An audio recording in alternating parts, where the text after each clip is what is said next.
para no hacer de mí cono pedazos, para salvarme entre únicos e impares, para cederme lugar en su Parnaso, para darme un rinconcito en sus altares. San Antonio, cuéntanos cómo va la creación de energía eléctrica allá en Guaymas.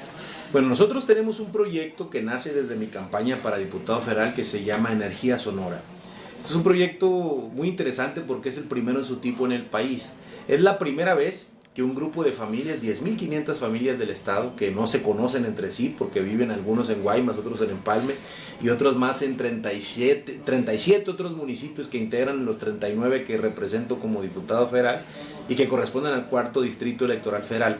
Esas familias, yo hice un compromiso con ellos como candidato y les dije, si ustedes me dan la oportunidad de ser diputado federal, uno de mis compromisos, seguramente mi compromiso central, así se llamaba mi campaña, el eslogan de mi campaña era Energía Sonora, uno de mis compromisos es precisamente promover un proyecto que genere energía limpia, en este caso no habíamos dicho si iba a ser con el sol o con el viento, y que la electricidad que genere ese proyecto le pudiera ser acreditada en el recibo de la luz a las familias que se afiliaron al programa Energía Sonora.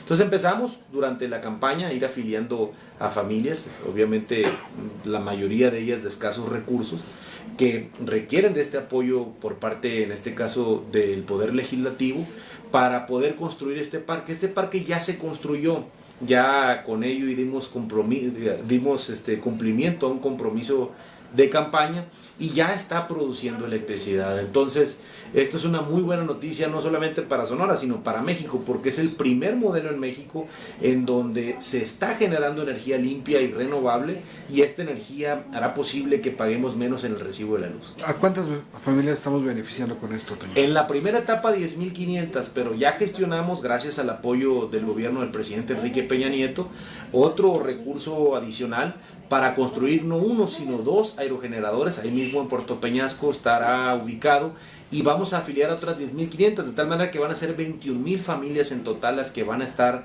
produciendo parte de la electricidad que consumen ellos en su casa con el viento, y con ello obteniendo los ahorros. Toño, ¿y esto como en cuánto se verá reflejado en su recibo de luz? Un porcentaje más o menos, ¿en qué porcentaje podría bajar su costo? El compromiso que nosotros hicimos es que cada vivienda recibiera el equivalente a 40 kWh al mes. Para que se den una idea, una vivienda de interés social en nuestro estado consume en promedio alrededor de 150 kWh mensuales. No todos los 150 kWh cuestan lo mismo, es decir, hay kilowatts que se conocen como los básicos y otros los intermedios y otros los excedentes. Entonces, si nosotros sacáramos así a ojo de buen cubero un promedio de lo que pudiera estar generando de ahorro, estaríamos hablando de un ahorro de hasta un 20% en el recibo de la luz.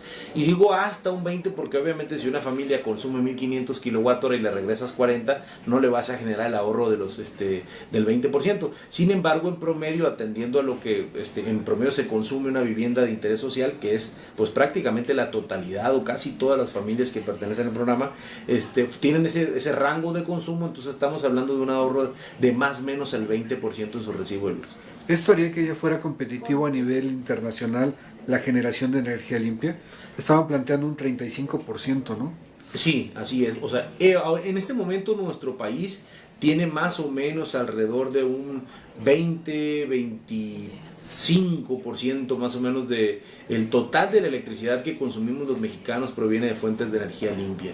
La meta del gobierno del presidente Enrique Peña Nieto, incluso en este mismo sexenio, es poderla crecer hasta el 35%, precisamente a raíz de la reforma.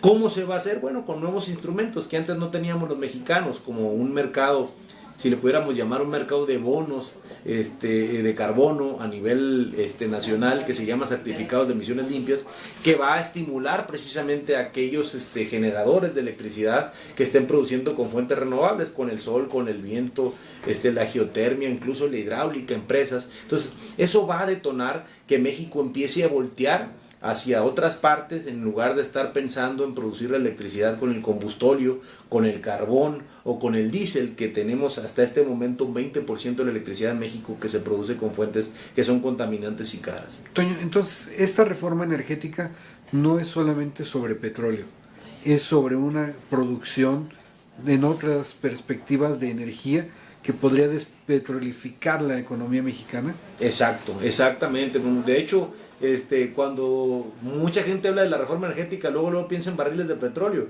Yo pienso en aerogeneradores y en paneles solares, porque al final de cuentas creo que esa alternativa es muy viable, porque le permitiría a nuestro país dejarse de preocupar cuánto va a costar el barril del petróleo. Recordemos que la electricidad hasta este momento, y un 20% de la electricidad que consumimos en nuestro país depende de ese cambio en los precios de barriles de petróleo. Es decir, si yo utilizo combustóleo o diésel para producir electricidad, quiere decir que mi principal insumo para producir electricidad es el petróleo.